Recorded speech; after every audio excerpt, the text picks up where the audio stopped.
오늘 제가 준비한 순서는 보시는 것처럼 췌장암의 진단에 대한 간략한 부분, 그리고 치료 과정은 의사인 저는 사실은 이제 고식적 치료에서 보통은 발전하는 방향이 반대로 되어서 뒤에서 그림이랑 같이 말씀드리겠지만, 아무래도 환우랑 가족분들께서는 완치 목적의 치료에서 고식적 치료로 넘어가는 게 좀 더 자연스러운 질병의 흐름이라고 이해하실 것 같아서 그 순서를 일단은 현재 진행되고 있는 치료 방식들에 대해서 안내를 드리려고 준비했고요. 저희가 이제 학회 얼마 전에 2주 전에 어제 저희 이제 케이스모 학회도 있었고, 2주 전에 저희가 에스모 유럽 종양내과 학회도 있었는데, 거기서 요즘에 이제 췌장암에서 조금씩 새롭게 떠오르고 있는 치료 전략들에 대해서 몇 가지를 소개드리려고 좀 가져왔습니다. 그리고 부작용 관리는 제가 외래를 보면서 주로 많이 말씀을 드리게 되는 항암제와 관련된 이제 독성들에 대해서 주로는 정리를 해서 좀 말씀을 드리려고 합니다. 그래서 말씀드린 것처럼 이제 보시는 것처럼 저희가 암이라는 거는 몸 안에 굉장히 작은 세포 단계로, 사실은 이제 암이라는 게 존재하는지 안 하는지 모르는 상태에서 시작을 해서 이제 할 수 있다고 하면 약물이라든지 운동이라든지 식이 뭔가 저희가 예방할 수 있는 방법이 있으면 제일 좋겠다라는 게 우선의 처음 시작 단계일 텐데요. 결국에 어느 순간 암이 진행하게 되어서 저희가 발견을 하게 되고, 조기에 발견을 한다면 지금 보시는 것처럼 이제 완치, 저희는 보통 이제 조금 나누어서 치료의 개념을 얘기할 때 큐어라고 보통 얘기를 하는, 완치라고 저희 얘기하는 개념의 치료를 할 수 있는 시점에 이제 발견하실 수 있는 분들도 계실 것이고, 어떤 그 시점이 지났을 때 이제 병이 점점점 진행을 해서 뭔가 멀리 이제 퍼지는 전이를 맞이하게 되고, 또 결국은 사망하시게 되는 상황들까지 쭉 병이 진행하게 될 텐데, 이제 약의 개발, 저희가 이제 치료하는 사람들로서의 약의 개발은 이렇게 완치 목적의 치료와 고식적으로 이제 여명을 늘리기 위해서 하는 치료의 순서상, 그러니까 환자가 맞이하는 병의 진행은 이제 완치해서 이제 몸을 좀 편안하게 하시는 방향, 그리고 앞으로는 뭔가 이제 더 힘들지 않게 하는 방향의 호스피스 완화의 순서로 이렇게 시간이 지나가게 되는데요. 저희가 하고 있는 약의 개발은 시간을 거꾸로 거슬러 간다라는 얘기를 드리고 싶어서 이 슬라이드를 가져오게 됐고요. 결국에는 이제 여명이 얼마 안 남은 분들에게서 저희가 조금이라도 찬스가 될 만한 기회가 있는 것이 있는지를 탐색을 먼저 해보고, 그게 효과가 좋다라고 하면 앞으로 점점점 당겨가서 사용을 하는 게 기본적인 저희가 항암제를 개발하는 원칙이 되고, 문제는 의사로서 저도 요즘에 조금 속상하다고 생각하는 부분인데, 이제 예전에는 환우분들이 이제 임상시험이라고 얘기를 하면 정말 뭔가 치료할 것이 없을 때 진행하는 뭔가 정말 새로운 종류의 신약, 알 수 없지만 해볼 수 있는 치료가 있다고 하면 하겠다라는 개념으로 많이들 접근했는데, 제약사들이나 약을 개발하는 사람들, 그리고 치료 성적들을 비교를 해보면 아무래도 환자분들이 몸 상태가 좋으실 때, 건강 상태가 조금 더 용이할 때 치료 효과도 훨씬 좋고 약의 효과도 훨씬 더 좋다라는 게 밝혀지면서, 사실 최근에는 이 과거의 개념에서 조금 흐려지기는 했습니다. 그래서 약이 중간에 이제 점점점 앞 단계로 가게 되는데요. 그래서 저희가 할 수 있는 표준적인 치료를 다 마친 상태에서의 환자분들이 들어갈 수 있는 임상시험이 사실은 많이 적어지고 있어서, 이거는 사실은 의사로서 저도 되게 속상한 부분입니다. 왜냐면 이제 뭔가를 더 해보려고 유전자 검사도 해보고 뭐 테스트도 해보고 해서 이런 표적이 있으면 이런 약제가 있으면 써볼 수 있겠다라는 생각이 들어서, 막상 그 임상시험이 열렸을 때 달려가 보면 이 임상시험은 두 번째, 세 번째 치료 대상자만 할 수 있습니다, 이런 식으로 제한을 거는 경우들이 조금 많아서요. 그래서도 제 개인적으로는 아무 다른 교수님들도 비슷하시겠지만 조금 앞선 단계에 유망하다라고 생각될 때에는 조금씩 빨리 임상시험을 최근에는 좀 권해드리고 있기는 한데, 이게 뒤로 가면서 저희가 쓸 수 있는 약들이 오히려 이제 의사와 환자의 요구와는 조금 별개로 약을 개발하는 입장에서 조금 더 빨리 도입하기 위해서 그런 게 조금 옛날과는 달라졌다라는 얘기를 좀 한 가지는 드리고 싶었습니다. 그래서 췌장암이라는 병은 보시는 것처럼 이제 저희가 이런 사진을, 그림을 많이 보시게 될 텐데, 환자를 제가 보고 있는 방향에서 정면으로 보고 이렇게 그림을 그린 겁니다. 그러니까 사람 얼굴이 이쪽 앞쪽을 바라보고 있는 방향으로 설계가 되어 있을 때 왼쪽으로 이렇게 위가 보이고 오른쪽으로 간이 있게 되고요. 간 안쪽으로 이제 간에서 내려오는 가지인 담도가 있는데, 이 담도가 내려오는 길과 췌장에서의 췌관이라고 해서 저희가 소화효소가 나오는 길이 결국에는 한 통로로 연결이 되게 됩니다. 바터 팽대부라고 저희가 부르는 위치가 되고요. 12지장의 이제 두 번째 부위에 내려오는 이 길목이 되어서, 저희가 췌장암을 진단받았을 때 가장 흔하게 제일 먼저 떠오르시는 증상이 황달일 텐데요. 황달이 생기는 원인이 제가 적어놓긴 했지만 이 췌장 머리 쪽에 결국에는 이 췌관 그리고 담관이 내려오는 길목을 암이 막게 되면서 내려와야 되는 간에서 생성되는 담즙이 내려오지 못하게 되면서 황달이 생기게 되는 겁니다. 그래서 췌장암 하면은 연결해서 바로 황달을 생각하시는 경우들이 상당히 많기는 한데요. 물론은 많은 췌장암 환자들이 결국에 나중에 황달 때문에 고생을 하시게 되기는 하지만 대부분의 환자는 사실은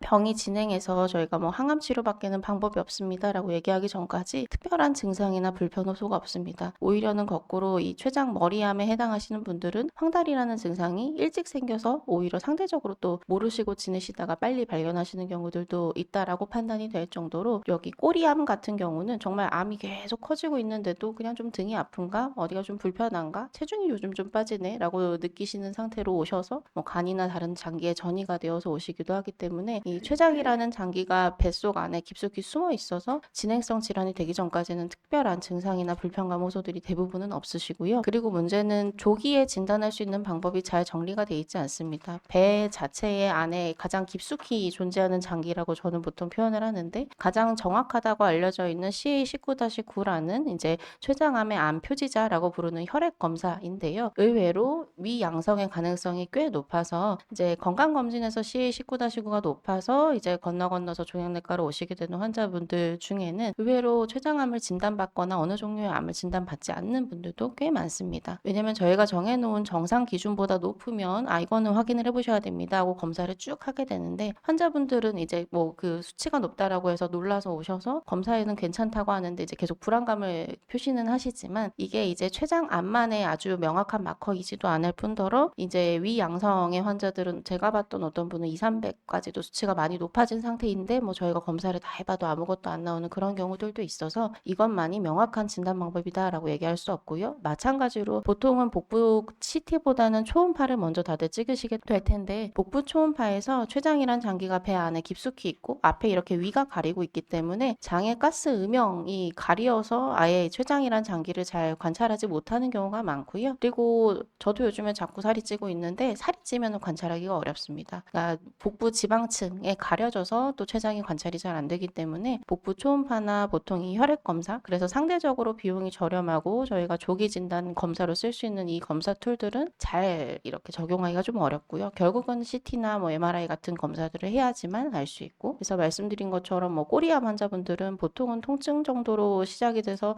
본인은 별로 힘든 게 없었고 건강했는데요 라고 오셨는데도 이미 사기라고 진단이 되기도 하고 또 어떤 분들은 우연히 이제 당이 진단이 되면서 이제 추가적인 검사를 해서 알리시게 되는 경우들도 있고 다양하게 그런 증상들이 나타나긴 합니다. 그래서 치료법은 그래서 저희가 맞닥뜨리는 대부분의 환자들이 진단했을 때 수술이 안 되는 경우가 되게 많습니다. 제가 그림을 이렇게 논문에서 대표적인 그림을 가져오는데요. 과거에는 지금 보시는 것처럼 췌장에도 암이 있고 간이나 대표적인 전이하는 다른 장기들로 암이 퍼져 있어서 수술이 불가능했다라고 보통 이야기를 하고 있는데 최근에는 그래도 건강검진이라든지 관심들이 높아지셔서 점점 환자군이 앞으로 당겨져 오기는 하는데요. 여전히 문제가 되는 게 여기 그림을 보시는 B와 C에서처럼 이 췌장이라는 장기를 둘러싸고 있는 굉장히 중요한 큰 혈관 두 개의 사이에 암의 위치 때문에 수술을 처음에 권하기 어려운 경우가 많이 생깁니다. 거꾸로 돌아가면 예전에는 이런 정도의 병들도 수술을 했었을 겁니다. 처음에 췌장암이라는 병이 있을 때에는 그래 혈관 그냥 고치면 되지 하고 달려들었었는데 문제는 이렇게 혈관에 붙어 있거나 닿아 있는 경우에 굉장히 혈관까지 복원을 하는 큰 수술을 하고도 바로 이어서 이제 전신 재발하는 환자들이 굉장히 많았기 때문에 그래서도 치료 성적이 떨어졌었고 최근에는 항암 치료나 이런 것들이 좋아지면서 또 거꾸로는 아주 선택적으로 혈관에서 잘 떨어져 있어서 바로 초기에 아주 완전한 절제가 가능한 분들을 또 선택적으로 수술을 하기 때문에 대부분의 환자분들은 진단을 하셨을 때 수술이 불가능하다라고 판정을 받는 경우가 꽤 많습니다. 그래서 보시면 아까 보셨던 그 그림이랑은 반대로 이제 배를 잘라서 보는 저희 웹은 CT 볼 때의 그림의 뷰라고 생각하시면 되세요. 주세요. 제가 CT 사진은 일부러 이제 환자 정보니까 가져오지는 않았는데요. 그래서 저는 맨날 이제 맨 가운데에 배 한가운데 이쪽에 척추뼈가 보이고요. 오른쪽으로 옆에 이렇게 간이 보이고 그리고 왼쪽으로 이제 위가 보입니다. 근데 CT라는 영상도 그렇고 제가 아까 보여드렸던 그림도 그렇고 지금의 그림도 그렇고 모든 저희가 찍고 있는 사진은 의사가 환자를 대면해서 마주보고 있는 각도에서 사진을 형성하기 때문에 오른쪽 왼쪽이라고 표현은 했지만 저희가 보는 방향에서의 오른손 방향에 왼쪽 장기인 위가 보이게 되시고요. 왼쪽 방향에 오른쪽 장기인 간이 보이시게 되는 방향으로 계속 볼 텐데요. 그래서 위 뒤에 이제 췌장이 쭉 보통은 조형이 돼서 정상적인 췌장은 위 바로 뒤쪽부터 이렇게 꼬리부터 앞으로 해서 혈관을 타고 이제 머리까지 존재를 하게 되는데 절제가 가능하다라고 저희가 부르는 췌장암은 보시는 것처럼 혈관과 암 조직과의 거리가 상당히 떨어져 있을 때 결국에는 지금 여기 보여드리는 이 혈관이 이 아래쪽에 희미하게 보이는 큰 혈관이 우리 몸에서 제가 매번 가장 크다라고 표현을 드리는 혈관입니다. 복부의 대동맥과 대정맥인데 그 앞쪽으로 있는 이 두 개의 혈관은 장으로 가는 메인으로 혈류를 제공하는 혈관들이거든요. 그래서 사실은 이걸 잘라낸다라고 했을 때 우리 소장, 대장은 다 썩어버릴 겁니다. 그래서 사실은 이 장으로 가는 혈관이 잘 보존을 시킬 수 있는 게 췌장암 치료할 때 가장 중요한 부분 중에 하나여서 이 혈관을 건드리지 않고 깨끗하게 암을 절제할 수 있을 때 저희가 수술이 가능한 그래서 리섹터블이라고 표현하는 췌장암으로 진단을 하게 되고요. 이 혈관과 닿아서 이렇게 붙어 있는 이런 형태에서 이제 수술을 해볼 수는 있지만 사실은 쉽지 않겠다. 혹은 수술을 하기가 어렵겠다. 혈관을 막아버리거나 아예 복원이 어렵겠다. 이런 식의 분류를 저희가 하게 됩니다. 그래서 말씀드린 수술이 가능한 저희 환자분들은 원칙적으로 수술을 하고 보조 항암 치료를 항암제의 종류와 상관없이 6개월을 하는 것이 원칙이고요. 폴피리독스라는 치료를 적용하게 되면서부터는 수술 전 그리고 후에 방사선 치료의 역할은 사실은 아직 확립이 되지는 않았습니다. 과거에 이제 약제가 좋아지기 전에는 방사선 치료도 꼭 함께 하는 걸 권고는 했는데 현재로서는 명확하진 않고 저희 센터에서는 이제 림프절 전이가 있었던 환자분들에서는 방사선 치료를 그래도 하시는 게 국소의 재발을 막을 수 있을 겁니다 라고 말씀드리는 정도로 필요에 따라서 진행을 하고 있고요. 수술이 고려 가능한이라는 아까의 그 혈관을 애매하게 좀 닿아 있는 것 같다 라는 표현을 췌장암 환자분들은 과거에는 동일하게 수술이 가능한 것으로 평가했던 환자입니다. 수술을 하고 보조 항암 치료를 하게 되는데요. 이 애매한 구분을 나누게 된 가장 큰 이유는 이렇게 열심히 혈관을 고치고 다듬어서 수술을 했는데 수술을 하고 저희한테 이제 항암 치료하기 위해서 오는 이 회복하시는 이 한 달 사이에 재발을 굉장히 많이 합니다. 그러면서 이 혈관과에 닿아 있는 부분, 진행해 있는 정도 이런 것들을 저희가 따지기 시작했던 거고요. 그래서 최근에는 수술하시기 전에 암의 그 활성도를 떨어뜨리기 위해서 적어도는 크기가 줄어들지 않더라도 주변으로 퍼지거나 혈관에 퍼져 있는 아주 작은 암세포 정도를 잡아주기 위한 보조 항암 치료를 먼저 진행을 하게 되고 그 이후에 이제 암의 활성도가 떨어지거나 암 사이즈가 줄어들거나 좋아지게 되면 수술을 해서 이어서 이제 보조 항암 치료를 하게 되는 식의 이제 선 항암 치료를 꽤 많이 하게 되는 그 요법 중에 하나고 또 일부 환자들은 방사선 치료만 수술 전에 먼저 하시고 수술하고 뭐 항암 치료를 이어서 하기도 하고 그래서 아마 수술하시는 팀 그리고 방사선 종양학과 그리고 혈액조현내과 상의를 통해서 이 저희가 보더라인이라고 부르는 환자들을 어떻게 치료할지를 결정을 하게 됩니다. 그래서 보시면 이제 뭐 이거는 막 복잡한 숫자인데요. 아까 제가 췌장암의 보조 항암 치료의 약의 종류와 상관없이 6개월이다 라고 얘기 드렸던 것 때문에 간단하게 가져온 건데 이게 이제 원래는 젬자라는 약 한 가지만 보조 항암 치료로 쓰다가 젬자 하나만으로는 성적이 너무 부족하다라고 생각되어서 과거에 진행되었던 임상시험입니다. 그래서 젬자라는 약에다가 저희 젤로다라는 약 이름으로 다 잘 알고 계실 텐데요. 젤로다라는 약을 더해서 이제 보조 항암 치료의 성적을 2개를 쓰면 더 좋아지지 않겠나 라고 했던 과거의 임상시험이고요. 성공을 한 연구이기는 합니다. 하지만 이제 성공의 성적을 봐야 될 텐데 보시는 것처럼 수술하고 나서 저희가 표시해 놓은 이 숫자는 중앙 생존값이라고 해서 환자를 치료했을 때 100명을 치료하면 50번째 분이 언제 돌아가셨다라는 것을 기록하는 수치인데요. 수술 시점으로부터 젬자라는 약 한 가지만 썼을 때에는 2년 조금 넘게 그리고 젤로다를 추가해서 거기에서 한 3개월 정도 지내시게 하는 정도의 성공을 거뒀던 게 이제 과거에 이제 발표됐던 논문입니다. 사실은 이제 연구했던 시점 자체가 10년이 더 됐기 때문에 그 사이에 조금씩 이제 환자를 관리하는 방법이나 이런 게 다 달라져서 이거보다는 저희가 치료 성적을 더 높게 평가는 하고는 있으나 어쨌든 과거에 처음 발표되었을 때는 여전히도 수술하고 나서도 그래서 중앙 생존값이 2년 조금 넘기는 정도였다라고 그냥 보시면 될 것 같고요.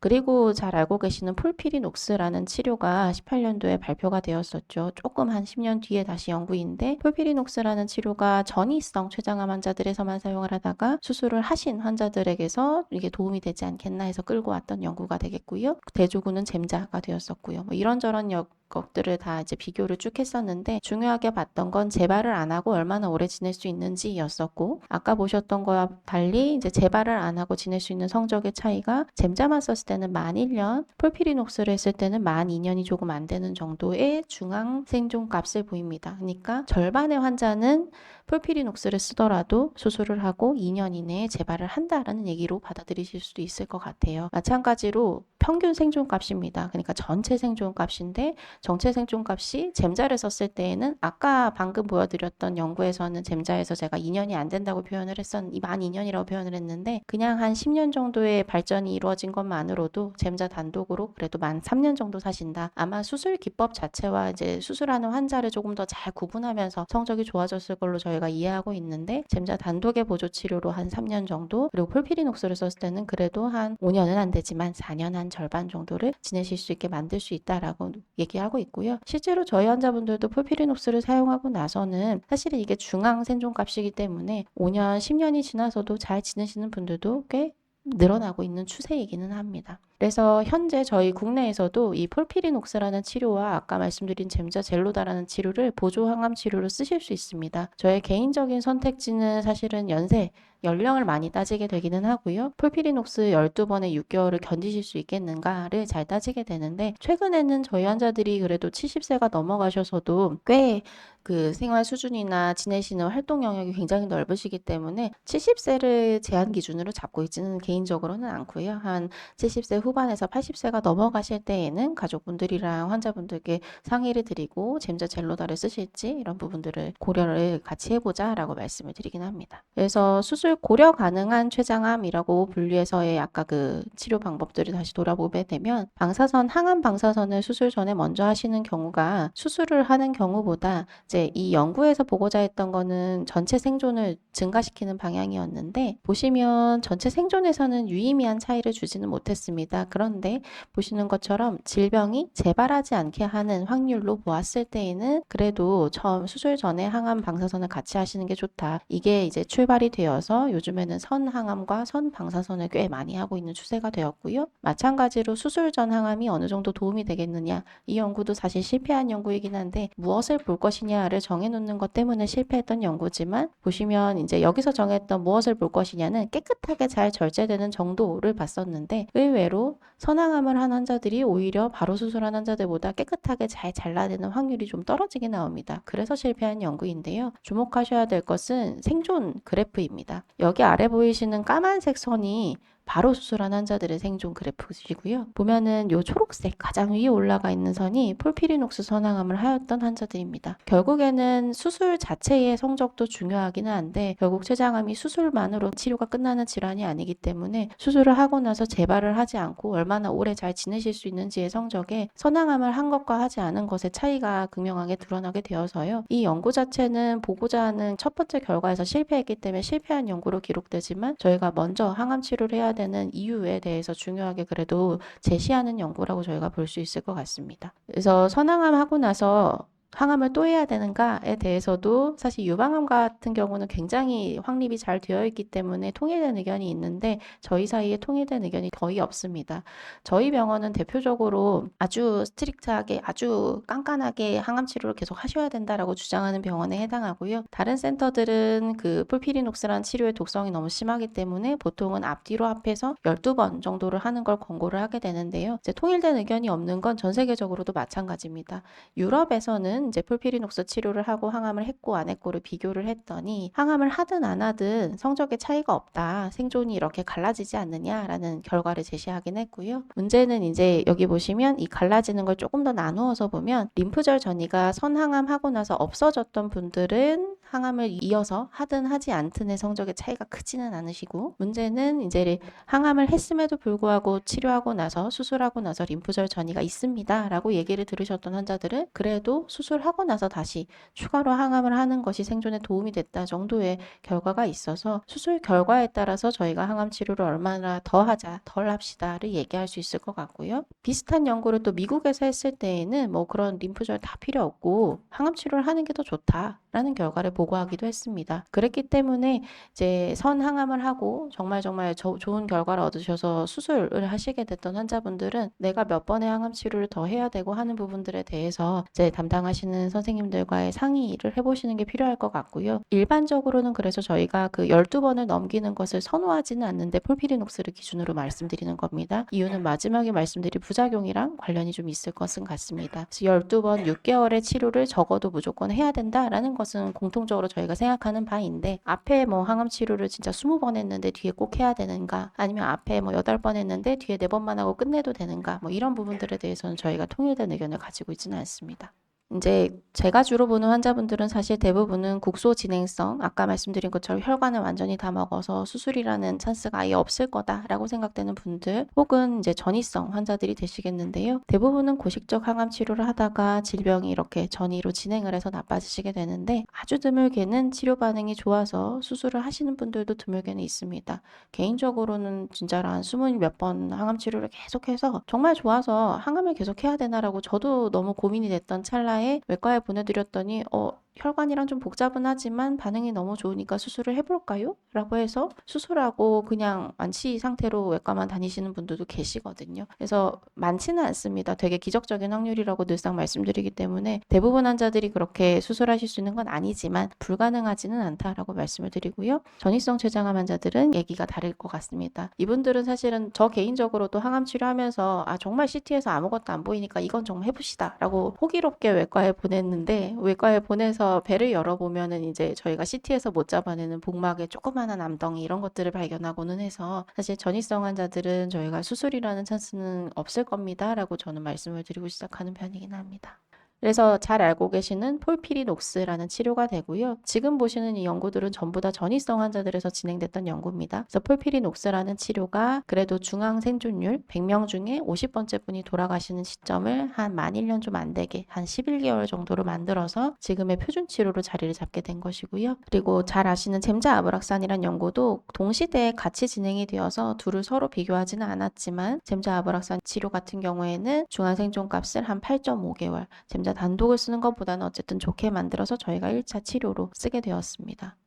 보면 그 생존율을 늘린 시간에 대비해서는 이 폴피리녹스는 항암제를 3개를 쓰는 치료가 되겠고, 엠팩트라고 해서 이 젬자아브락산은 2개를 쓰는 치료가 되어서 치료 성적이 그래서 폴피리녹스가 더 좋은 게 아니냐라는 얘기들을 하게 되는데요. 거꾸로는 폴피리녹스 치료를 하면서 연세가 많은, 그러니까 체력이 떨어지는 환자가 거의 포함이 되어 있지 않았었고요. 그리고 이 환자들이 대부분의 경우 그 후중구 감소열이 상당수 진단이 되면서 조기에 치료를 종료한 경우들이 꽤 많기는 했습니다. 그래서 저희가 아마 외래를 가시면 많은 선생님들이 제일 좋은 치료 성적이 좋은 치료인데 이 치료를 견디실 수 있을지 모르겠고, 이런 치료도 대안적으로 쓸 수 있다라는 얘기를 많이 드릴 겁니다. 아무도 이 둘을 1대1로 비교해 본 적은 없었고요. 각각의 의미에서 중요하게 치료로 자리를 잡았었기 때문에, 저는 그동안의 개인적인 선호로는 연세가 상대적으로 한 70대 미만인 분들은 그래도 폴피리녹스 치료를 해볼 수 있다라고 생각을 하는 편이었고, 70대 이상이거나 체력적인 부담을 느끼셔서 본인은 힘든 항암을 못 하시겠다라고 표현하실 때에는 젬자아브락산을 쓰는 방향으로 그동안은 치료를 해왔었는데요. 얼마 전에 이제 보고가 되었던 나폴리라는 연구가 있고 익숙하실 겁니다. 오니바이드를 폴피리녹스 쓰는 타이밍에 가져온 연구가 되어서요. 폴피리녹스에 들어가는 이리노테칸이라는 약을 오니바이드로 바꿨다라고 보통은 이야기를 하고, 그래서 그 3제의 항암제와 2개를 쓰는 젬자아브락산의 치료를 비교했던 연구가 발표가 되었습니다. 보시면 숫자가 되게 친숙하시죠? 아까 젬자아브락산의 치료가 8.5개월이라고 그랬는데 9.2개월의 중앙 생존값을 가져왔었고, 같고 날리리폭스라고 이름을 붙이는데요. 오니바이드로 바꾼 폴피리녹스 치료가 똑같이 11.1개월이 됩니다. 그래서 지금 우리가 1대1로 비교하진 않았다고는 했지만 3개의 항암 치료를 하는 것이 2개의 항암 치료를 하는 것보다는 조금 더 성적이 좋은 게 맞구나 라는 걸 일단은 시사를 했는데, 이제 종양내과 의사들 사이에서는 여전히 의견이 분분한 부분이요. 이 2개를 동일한 치료라고 평가가 가능할지에 대해서가 의견이 분분합니다. 들어가는 항암제의 양이 조금 다르고 이리노테칸이라는 약과 이 이리노테칸을 이제 포장을 더 쉬운 거거든요. 라이포솜이라고 하는 그 소포에 집어넣어서 간이나 다른 장기에 투과를 더 높인 약이 오니바이드인데요. 이 투과를 높여서 용량을 이렇게 줄인 걸 똑같은 약이라고 볼 수 있겠는지에 대해서 의견이 분분하고, 실제로 부작용 나타나는 정도가 좀 다릅니다. 아까 폴피리녹스라는 약은 과거에 보고되기로는 이렇게 호중구 감소가 굉장히 많이 나타났다라고 얘기를 했는데, 이 연구에서는 호중구 감소를 예방하는 약을 적극적으로 써서 또 그럴 수는 있지만 그 확률이 조금 더 떨어지긴 했었고요. 그리고 폴피리녹스에서 극심한 설사 때문에 고생하시는 환자가 한 12% 정도가 된다고 하면 날리리폭스라고 하는 오니바이드를 쓴 경우에는 그 비율이 현저하게 늘어나서, 많은 분들이 그 나폴리라고 하는 2차 항암제를 쓰실 때, 오니바이드를 처음 쓰실 때 많이 고생하시는 게 설사일 텐데, 이 약제를 몸에 투과가 좋게 변형을 했을 때 그만큼의 부작용도 증가한다. 그래서 이걸 정말 동일한 치료 방법이라고 볼 수 있는지에 대해서 저희가 얘기를 많이 하고 있고, 또 한편으로는 젬자 아브락산 치료가 그렇게 성적이 떨어진다라고 얘기할 수가 없는 경우가 있습니다. 저희가 췌장암을 다 똑같이 치료를 한다라고 얘기는 하지만 그래도 조금이라도 더 환자한테 잘 듣는 치료 방법을 만들어 보려고, 찾아보려고 이런저런 것들을 계속 연구를 하고 있는데요. 보시는 거는 저희 췌장암의 그 세포의 모양과 형태를 기반으로 이제 표준적인 그냥 전통적인 췌장암의 모양과 약간 기저세포와 비슷하게 생긴 모양이라고 해서 모양을 가지고 나눈 겁니다. 나누어서 봤을 때에는 이 노란 선이 폴피리녹스 치료 성적이거든요. 그리고 이 표준적인 요 보라색은 또 폴피리녹스 치료 성적입니다. 그러니까 세포 모양에 따라서 폴피리녹스 치료 성적이 저희가 알고 있는 것처럼 좋은 환자도 있고 전혀 그렇지 않은 사람도 있다는 겁니다. 반면에 지금 이 노란 선에 해당하는 세포 모양을 가진 환자에서 젬자 아브락산 치료를 한 게 요 파란 선이거든요. 조금 더 나아 보이는 경향이 있다라고 저희가 보통은 얘기하기 때문에, 어떤 환자는 젬자 아브락산 치료를 처음에 그냥 이거 안 들을 것 같으니까 시작합시다라고 해놓고도 수술할 정도로 정말 많이 좋아지는 환자가 분명히 존재를 하고요. 그러면 이 환자분들한테는 폴피리녹스를 애꿎게 써봤자 도움이 안 되는데 이걸 다 바꿔야 되는가에 대한 궁금증이 저희가 여전히 있고, 그리고 현재 저희가 하는 많은 임상 시험들이 여전히 이 젬자 아브락산이라는 항암제 2개의 약을 쓰는데 약을 하나, 2개 더 하는 것은 부담이 좀 덜한데요. 폴피리녹스라는 약이 너무 독성이 강하기 때문에 저희가 아무리 새로운 표적 치료제, 아무리 새로운 임상 약제들도 그 약에 포함하는 건 굉장히 부담스러워들 하거든요. 그래서 대부분 임상 연구가 이 2가지 약을 기반으로 디자인이 되어 있다 보니까 이 요법을 버려서 없애야 하는 요법은 아닌데 이걸 어떻게 앞으로 하는 게 좋겠는가에 대한 궁금증이 저희가 좀 가지고 있는 부분이긴 합니다. 그리고 익숙하신 게 이제 나폴리라는 요법이 되겠죠. 오니바이드를 2차 치료로 썼던 요법인데, 이제 이 요법도 현재로서는 지금 이제 날리리폭스라는 그 1차 치료로 대체가 될 수 있는지를 조금 저희가 봐야겠지만, 현재까지 국내에서는 젬자 아브락산을 쓰고 병이 진행했을 때 쓸 수 있는 유일한 요법으로 저희가 생각을 하고는 있고요. 그래서 중앙 생존값이 6.1개월로 증가하는 결과를 가져왔다라고 저희가 얘기를 드립니다. 그래서 앞서 말씀드렸던 것처럼 아마 대부분의 환자분들이 현재는 나라에서 다 지금 말씀드린 치료들은 보험이 되기 때문에 폴피리녹스를 1차 치료로 쓰셨던 분들은 그 다음에 아마 젬자 아브락산 약을 쓰실 거고요. 그 다음에 아마 나폴리라는 약을 쓰실 겁니다. 반대로 젬자 아브락산으로 치료를 시작하셨던 분들은 젬자 아브락산 이후에 폴피리녹스를 쓸지 나폴리를 쓸지 아마 상의하는 걸 한번 하시게 될 거고, 그 이후에 체력이 되는 부분에 따라서 추가로 약제를 쓰시게 될 겁니다. 이제 제일 궁금하실 걸 말씀드려야 되는데요. 그래서 지금 말씀드린 약제는 제가 아까 폴로를 설명을 안 드렸지만 췌장암에서 유일하게 성공한 표적 치료제가 브라카라는 거에 대한 폴로인데, 설명을 안 드렸던 가장 큰 이유는 다른 항암 치료를 전혀 대체하지는 못했습니다. 폴피리녹스의 독성이 상당히 강하기 때문에 폴피리녹스를 30번, 40번 할 수 없을 거다라고 가정을 해서 브라카라는 유전자가 있는 환자들에서 폴피리녹스를 쓸 때 치료가 좋으면 유지를 시키기 위한 목적으로 그 표적 치료제를 썼던 치료가 되기 때문에, 현재 여러분들이 분들이 하고 계시는 치료를 전혀 바꾸지는 못했고 국내에선 보험이 되지 않아서 말씀을 안 드렸는데요. 그래서 다른 암, 특히 폐암 같은 경우가 유전자 검사를 활발히 하고 있죠. 그래서 췌장암은 뭔가 활발히 하면 우리가 표적을 발견할 수 있지 않을까 해서 옛날부터도 이런 정리들은 많이 나왔습니다. 가장 눈에 띄시는 거는 제일 요 꼭대기에 있는 걸 텐데요. 췌장암 환자의 80에서 90% 환자는 이 KRAS라는 유전자의 돌연 변이를 가지고 있습니다. 나머지 10%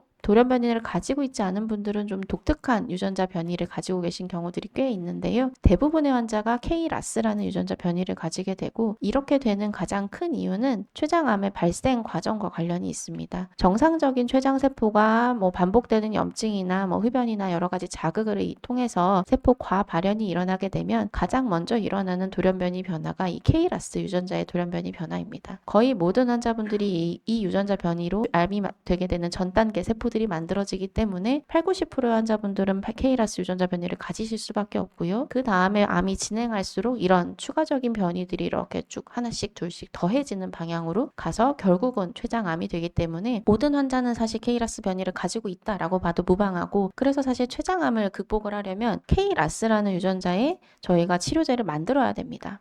근데 문제는 이 KRAS라는 게 제가 막 복잡한 그림을 가져왔는데 과거에는 드럭업을 하지 않다라고 저희가 표현하는 건 약을 만들 수 없다라는 표현이거든요. KRAS라는 유전자가 하는 일은 세포가 자라고 싶어요, 커지고 싶습니다라는 신호가 오게 되면 거기서 자기가 이제 중재를 하는 겁니다. 그래서 중재를 해서 이제는 세포가 좀 커져야겠다라고 생각을 했을 때 아래로 가는 이런 세포 신호 전달을 활성을 시키게 되는 이런 중요한 키 단백질이 되는데요. 주로는 대장암이랑 췌장암에서 가장 주목하고 있었던 키 단백질이 되겠고 그래서 유전자 변이가 되게 되면 얘가 좀 한 번씩은 꺼져서 세포가 안 자라야 되는데 계속 자라게만 만드는 겁니다. 계속 켜져 있는 거죠. 그래서 스위치를 누군가 꺼줘야 되는데 스위치 꺼주는 걸 못하기 때문에 세포가 계속 커지고 자라게 되는 그런 유전자 변이이고요. 드디어 처음으로 나왔던 게 KRAS G12C라고 해서 이게 약을 만들 수 없는 비운의 단백질이다 라고 20~30년을 알고 지내다가 처음으로 이제 약을 붙일 수 있겠다라고 하는 첫 번째 자리를 만든 겁니다. 이게 글씨가 좀 작긴 한데 그래서 치료가 발전하면서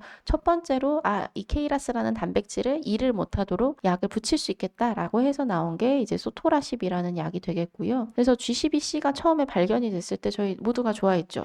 드디어 이제 KRAS도 약이 나오나 보다. 이제 좀 치료할 수 있겠다 라고 생각을 했는데 보시면 이게 췌장암의 KRAS라는 분포, KRAS라는 유전자의 유전자 변이의 분포인데요. 보시는 것처럼 G12C가 안 보이죠. 1%밖에 안 됩니다. 췌장암 환자에.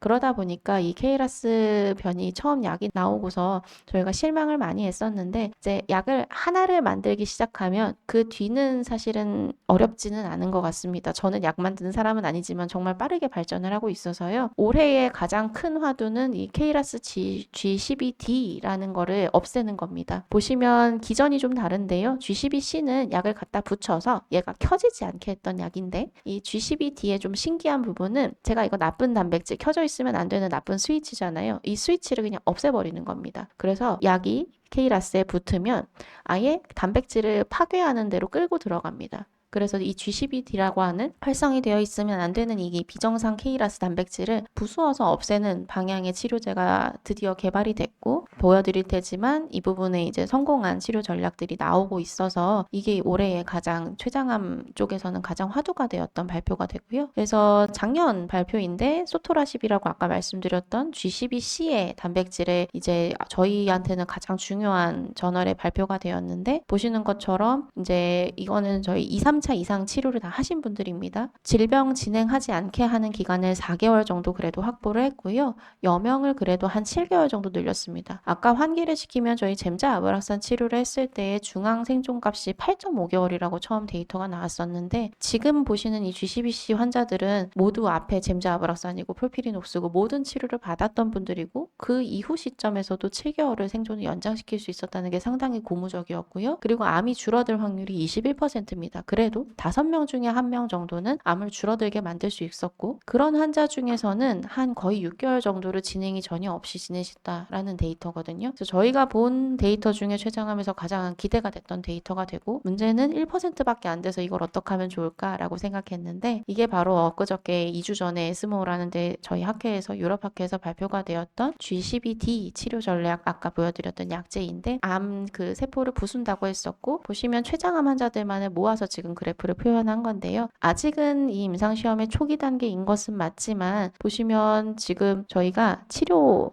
횟수와 상관없이 전체 저희 들어갔던 27명 중에 5명, 그래도 한 20% 가까이 저희가 암이 줄어드는 효과를 봤다라고 평가할 수 있겠다라고 얘기할 수 있고요. 제가 좀 속상한 부분 중에 하나는 이건데, 제가 맨 처음 서두에 치료를 빨리 당겨하면 할수록 성적이 좋다라는 얘기를 잠깐 드렸는데, 여기서도 보시면 그게 드러납니다. 예전에 치료했던 치료약이 2개 이내였던 환자에서 훨씬 더 치료 성적이 좋습니다. 3가지 이상의 아주 많은 치료를 했던 환자는 10명 중에 1명만 암이 줄어드는 결과를 보여서, 이런 부분들이 이제 제약사로 하여금은 점점점 약을 앞으로 당겨오게 되는 결과를 가지고 오게 되어서, 이 약의 임상시험은 저희 병원에서도 하고는 있는데 지금 활발하게 이 단독요법으로 들어가는 거는 데이터가 발표되면서 중단이 되었고, 저희가 개인적으로 기다리고 있는 건 여기에 다른 종류의 KRAS를 막아주는 표적치료제를 더하는 요법에 대한 게 열리기를 기다리고 있고, 미국에서는 이 성적을 토대로 항암제랑 붙여서 하는 임상시험을 하겠다라고 계획을 하고 있는 것으로 저희가 알고 있습니다. 다른 하나는 MTAP이라고 하는 유전자 변이인데요. 얘도 중요한 유전자 변이가 되고, 아까 쭉 제가 이렇게 해서 암이 생깁니다라고 했을 때 2번째로 많이 생기는 췌장암에서의 유전 변이가 이 CDKN2AB라고 하는 것의 유전자에 없어지는, 사라지는, 로스라고 저희 표현하는 반응입니다. 근데 이 위치가 공교롭게 이 CDKN2A라고 하는 유전자는 MTAP이라는 유전자 근처에 있어서요. 얘네들이 다 같이 없어지게 되었을 때 암을 잘 자라나게 하는, 암이 이제 자꾸 세포 분열을 할 때 필요한 DNA나 RNA를 만드는 것들을 막 몸에 축적해서 세포 분열이 너무 빠르게 잘 되도록 하는 게 이 MTAP이라는 게 없어졌을 때 주로 나타나는 특징이거든요. 그래서 췌장암 환자의 꽤 많은 수, 한 20%에서 나타나는 유전적인 특징이고, 보시면 저희가 말할 때는 통계적인 차이는 없다라고 얘기는 하지만 MTAP이라는 게 없어져 있는 환자가 예후가 좀 더 나쁩니다. 그러니까 병의 진행이 빠르다라는 거죠. 그래서 이런 유전적 특징을 저희가 알게 되었고, 이 부분도 이번에 에스모에서도 발표가 되었는데, 이제 이 MTAP이라는 게 막혀 있을 때 이것을 차단할 수 있게, MTAP에서 만들어지는 단백질을 없앨 수 있게 하는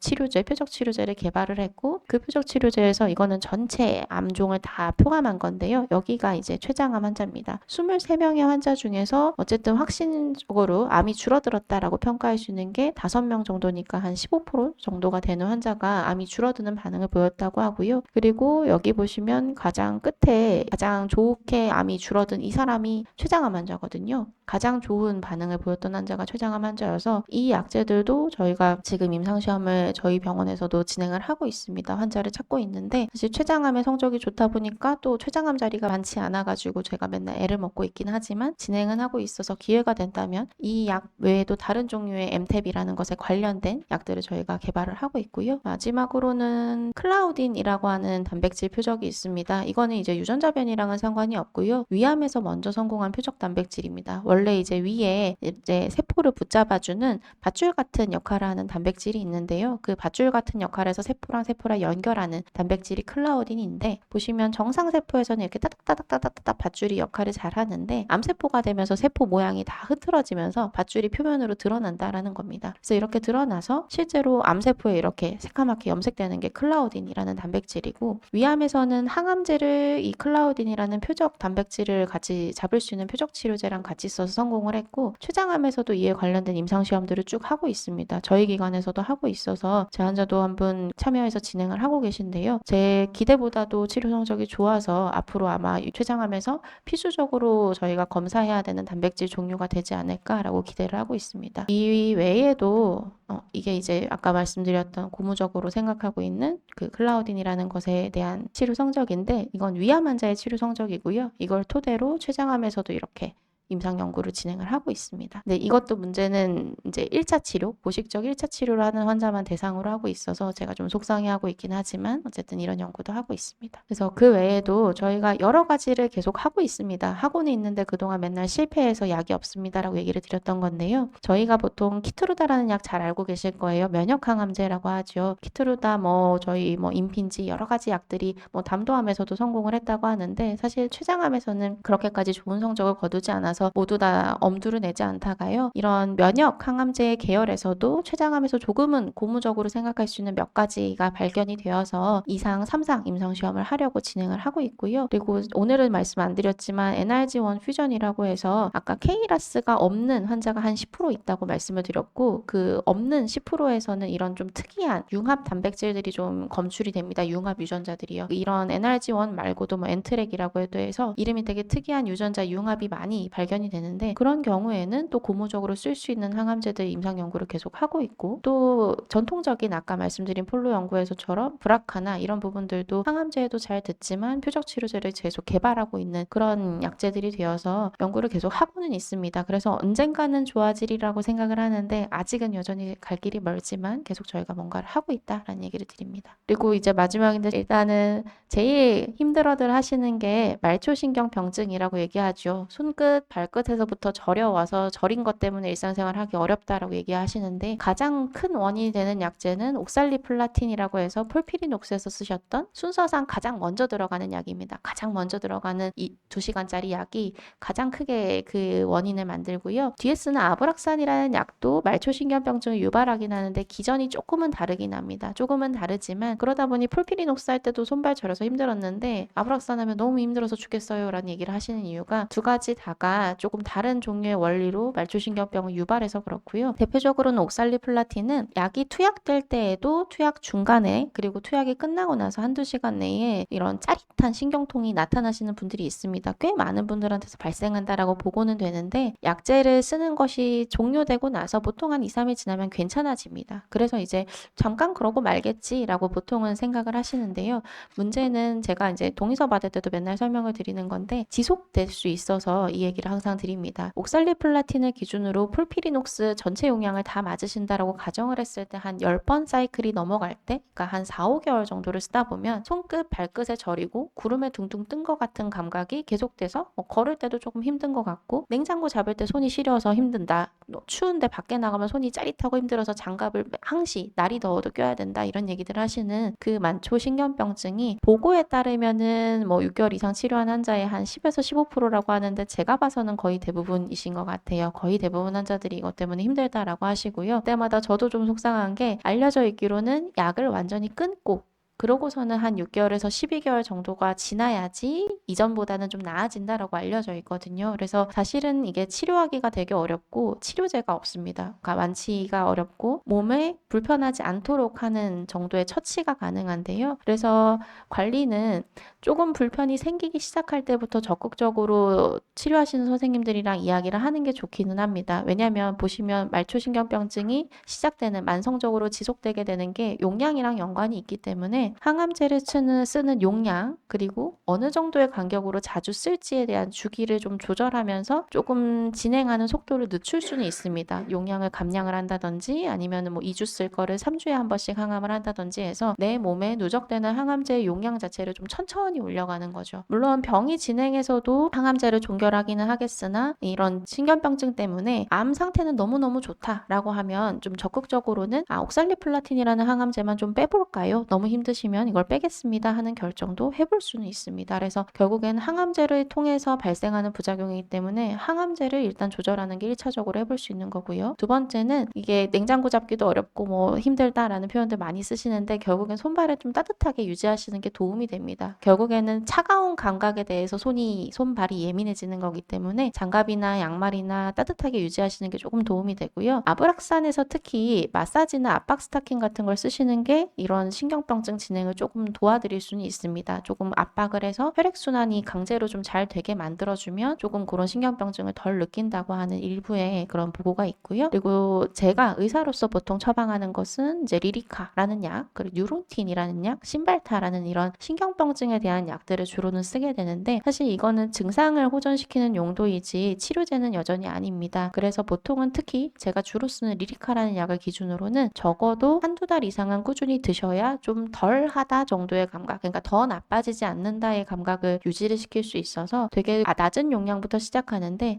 이런 신경병증에 쓰는 약들이 대부분 이런 정신신경계랑 관련이 있다 보니까 약을 드시면 많이 졸리거나 일상생활 어렵게 깔아앉는다는 표현을 하시는 분들이 계셔서 그런 것들에 대해서 좀 주의해가면서 약을 좀 장기간 쓰실 수 있도록 권고를 드립니다. 그리고 하지 부종, 피부 변화라고 얘기를 이제 뭉뚱그려서 써놨는데요. 항암을 계속 하다 보면 발등이 팅팅 부어요. 부어오릅니다. 라는 얘기를 하실 때도 있고, 다리가 너무 많이 부어서 걸을 수가 없다 라는 얘기들을 많이 하시는데, 저희가 쓰는 항암제 중에서는 주로는 이 나브락산이라는 약 때문에 많이 나타나는 변화이고요. 사실 폴피리녹스를 쓰는 환자분들도 이런 부종이 생기십니다. 보통은 오목 부종이라고 하는, 저희가 이제 다리를 꾹 눌러서 이렇게 온폭 파인 것처럼 들어가는 그 변화가 나타나는데요. 사실은 이제 꾹 눌러서 움푹 들어가서 천천히 회복되는 이런 오목 부종 같은 경우는 이뇨제를 쓰면 다리 부종을 완화시킬 수 있기 때문에 증상이 완화되는 효과를 얻으실 수 있어요. 이 아브락산이라는 약도 마찬가지로 이게 오목 부종의 형태로 부종이 생기셨을 때에는 이뇨제를 쓰면 일시적으로는 조금 부종이 완화되어서 지내시는 문제가 없는데,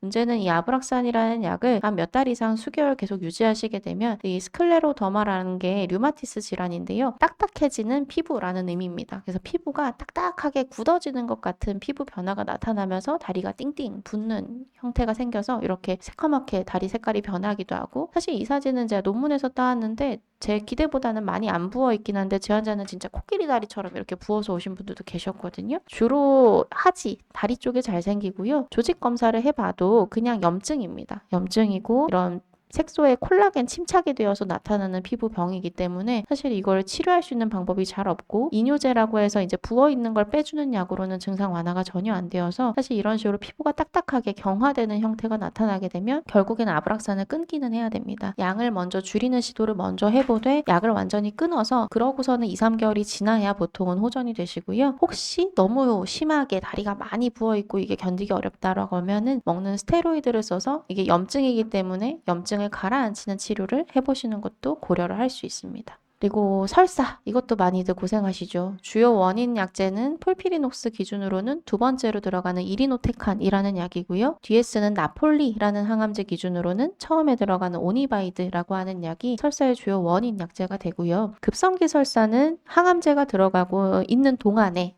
혹은 다 들어가고 나서 한 24시간 이내에 왈칵 나의 의지와 상관없이 발생을 하는데요. 보통 이게 약 들어갈 때, 폴피리녹스 약 맞으실 때 많이들 얘기하셨을 텐데, 메스꺼림이 갑자기 올라오면서 배가 막 쥐어짜는 것처럼 막 식은땀 나고 되게 힘들다가 설사가 와르르 나온다라는 표현들을 많이 쓰시거든요. 그래서 항암제가 들어가고 있을 동안에는 아트로핀이라는 주사약을 통해서 호전을 시킬 수 있는데, 원인은 이 급성기 설사의 원인은 약이 들어가자마자 그런 부교감 신경이 항진되면서 나타나는 작용이어서 그걸 떨어뜨리게 되면은 증상이 호전이 됩니다. 문제는 이제 약 맞을 때는 힘든지 모르셨다가 집에 가셔서 투약 종료하고 한 3, 4일 정도 지나고 나서부터 물설사로 쫙쫙쫙쫙 나와서 거의 밥을 못 먹었다라고 얘기하실 때 그 만성기 설사인데요. 이리노테칸이라는 약이 혈관을 통해서 간을 통해 대사가 되고 나서 장으로 배출이 됩니다. 문제는 장으로 배출되고 나서 이 장에서의 일으키는 작용 때문에 설사가 굉장히 심하게 나타나는데요. 결국에 약에 의한 반응 때문에 설사가 나타나는 것이어서, 사실 이거는 약이 체내에서 다 빠져나가는 걸 기다리는 게 가장 큰 원칙이긴 하고요. 다른 하나는 설사를 참고 있지 말고 그냥 약을 쓰는 게 제일 좋습니다. 결국에 약이 몸에서 다 빠져나가기까지는 계속 증상이 좋아지지 않기 때문에 지사제, 보통은 로프민이라는 약을 제일 많이 쓰는데요. 효과 좋은 지사제를 그냥 약을 써서 설사를 아예 안 하시게 하는 게 도움이 됩니다. 만성기에는 복통이 잘 동반되지는 않기 때문에 이렇게 쓰는 건데요. 그래서 저는 보통 개인적으로 외래에서는 설사 때문에 밥 못 먹으면 안 된다. 밥은 꼭 드셔야 되고, 근데 문제는 이런 설사는 때는 식사하시자마자 화장실로 달려가셔야 되는 경우가 많거든요. 그래서 보통 밥 드시기 전에, 식사하시기 전에 로프민을 그냥 2알 드십시오. 2알 드시고 밥 먹고, 2알 먹고 밥 먹고, 아침, 점심, 저녁 3번 그렇게 하고요. 주무시기 전에, 왜냐면 자는 동안에도 배가 좀 아프면서 또 설사하러 뛰어가시는 분들이 있기 때문에 자기 전에 2알까지 드시면 이 로프민이라는 약을 하루에 쓸 수 있는 최대 양을 쓰는 겁니다. 2알, 2알, 2알씩 총 4번을 써서 이제 투약을 해서 증상을 조절하면서 지내셔야 된다라고 얘기를 드리고요. 한국인 중에는 유전 변이 때문에 이 이리노테칸 대사가 잘 안 되는 분들도 사실 간혹 있습니다. 그래서 만약에 이 로프민을 이렇게까지 썼는데도 불구하고 설사 때문에 항암하기가 너무 힘들고 괴롭다면 이리노테칸에 대한 대사가 아예 안 되는 뭔가 유전 변이를 가지고 계실 수도 있어서 그럴 때는 이 약을 안 쓰는 것도 고려를 해보셔야 되긴 합니다. 그리고 마지막으로는 위장관 독성이라고 뭉뚱그려 표현을 했는데 모든 독성 항암제는 다 위장관 독성을 만들 수 있습니다. 뭐 구내염도 생기고요. 메스꺼리기도 하고요. 식사를 잘 못 드시기도 하죠. 구내염은 예방하는 게 제일 중요해서 적극적으로 이제 소독하는 가글, 그냥 통상에 사시는 리스테틴 가글도 다 좋고요. 저희는 보통 처방할 때는 탄툰 가글이라는 소독약 가글을 써서 보통 식사하시고 나서 사용하시도록 권고를 드리고요. 문제는 이게 예방하는 효과로 쭉 가면 잘 좋은데 너무 심해서 밥을 못 먹을 정도로 입이 벌어져서 오시는 분들이 계셔요. 그럴 때 이제 써야 되는 걸 적어 놓은 게 결국에 염증이어서 염증 자체를 조금 완화시키는 게 도움이 됩니다. 그래서 심한 구내염으로 입이 아파서 식사를 못 하실 때에는 스테로이드 가글을 드립니다. 급성기의 염증을, 그러니까 시뻘겋게 된 입 상태를 좀 가라앉히는 데 도움이 되고요. 대신에 이게 스테로이드이기 때문에 가글 하시고 나서 물로 한번 가볍게 세척을 잘 해주셔야 됩니다. 이게 입안에 계속 남아있게 되면은 그것 때문에 입에 이제 곰팡이균 감염이나 이런 게 생길 수 있어서 가글을 잘 하고 그 다음에 잘 씻어내서 배출해 주시는 게 중요하고요. 그리고 가끔은 저희 리도카인이라는 마취 가글도 씁니다. 스테로이드 가글을 쓰고도 염증이 안 좋아져요 라고 하실 때 한 번씩 쓰는데요. 그냥 정말 아픈 거를 조금 모르는 상태로 얼얼하게 만들어서라도 식사를 잘 드시는 게 중요하기 때문에 이렇게 쓰거든요. 그래서 국소 마취로 입에 잠깐 머금었다가 뱉어내고 그 다음에 이제 이어서 식사하시도록 그렇게 말씀을 드리고요. 메스꺼림이랑 구토는 뭐 폴피리녹스가 원래 굉장히 심한 약인데 최근에는 항구토제가 좋아지면서 대부분 환자들이 식사를 못할 정도의 오신 구토는 없기는 하시는데 그래도 조금이라도 불편하시면 말씀을 해주시는 게 더 도움이 됩니다. 조금이라도 불편해서 식사를 잘 못하시겠다라는 거는 절대로 안 되겠고요. 적극적으로 약을 많이 써서 유지하는 게 중요하겠고 저희 뭐 먹는 약으로 잘 쓰는 맥페란이라든지 아니면 보험이 안 되지만 뭐 상쿠소 패치라든지 추가약을 써서 먹는 걸 잘 유지하시는 게 가장 중요합니다. 환자분들이 이제 뭘 해야 되나요? 라고 저한테 가장 많이 물어보시는데 저는 항상 똑같이 얘기하는 게 다른 거 뭐 더 드시려고 하지 마시고 밥 잘 먹고 열심히 걸으십시오 라고 얘기만 드리거든요. 걷는 것도 제가 그냥 근무를 하면서 회진을 한 바퀴 돌아도 보통 사람이 5,000보에서 6,000보는 걸어집니다. 그래서 사실 5,000보, 6,000보 많이 걸었다라고 얘기할 수 전혀 없고요. 활동을 하는 일반적인 성인은 그 정도는 보통은 걸을 수 있기 때문에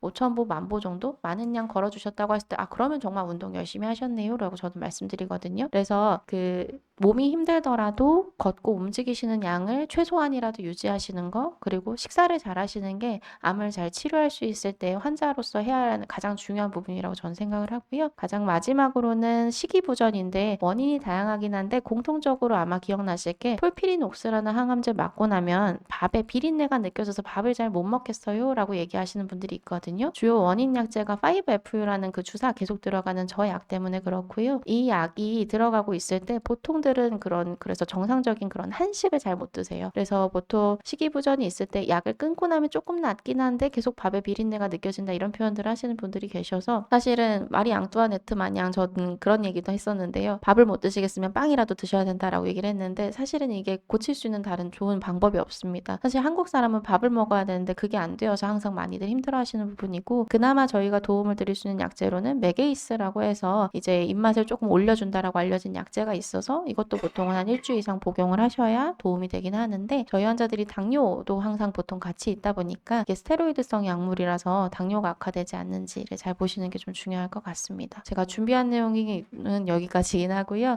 공청해 주셔서 감사합니다.